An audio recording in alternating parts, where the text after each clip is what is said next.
మీకు తెలిసి ఉంటే మీరు చేయండి. పూర్వకాలం మహర్షి వాళ్ళు చాలా పద్ధతులు చెప్పారు. అది ఎవరైనా మెమొరీగా మీరు చేసి మీ గురించి మీరు లైఫ్కి సంబంధించిన మంచి పనులు చేస్తున్నారా? చేయట్లేదు. మీకు తెలిసితే గొప్ప విషయం ఏం కాదు, చెయ్యాలి, చేసి చూపించాలి, అదే గొప్ప విషయం నా దృష్టిలో.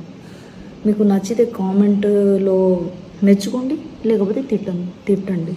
నాకు దీంట్లో ఏం నష్టం లేదు. అర్థమైందా? విషయం అందరికీ తెలిసి ఉండవచ్చు, కానీ చేసేవాడు, పద్ధతిగా చేసేవాడు